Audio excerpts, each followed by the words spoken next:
سەڕاجی لە کۆندا یەکێک بوو لە پیشە گرنگەکان کە کەسانی دەزڕنجین و بەتوانات زینی ئەسپ و وڵاخەکانیان بە جوانترین شێوەی هونەری دروست دەکرد.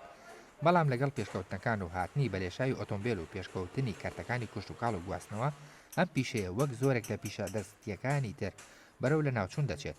ئەحمەد گوڵ سەڕاج پیاوێکی بە تەمەنی شاری کەرکووکە و ماوەی 40 ساڵە لە بواری سەڕاجیدا کار دەکات و تاکە کەسە کە تا ئێستا بەردەوامە لە کارەکەی.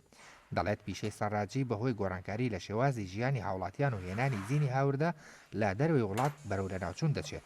هاي صناعتنا تقريبا خلينا نقول هي صناعة کارەکەمان پیشەیەکی دەستی کۆنە و بەپێی کات گۆڕانکاری بەسەر دەهاتووە و پەری پێدراوە. بەڵام ئێستا پیشەکە بەردەوام لە پاشەکشەدایە و دەتوانین بڵێن کۆتایی هاتووە.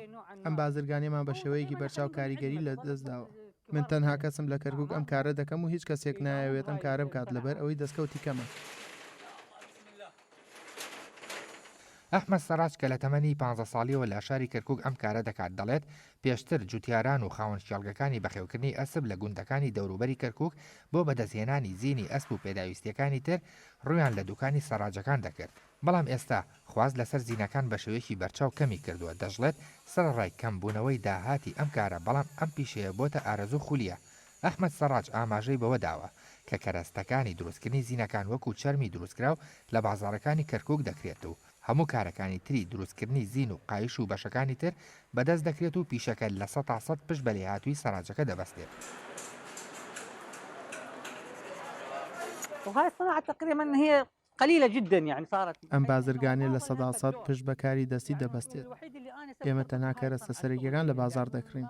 دواتر زین و قایش و بەشەکانی تری لێ دروست دەکەین. نشطة كلش.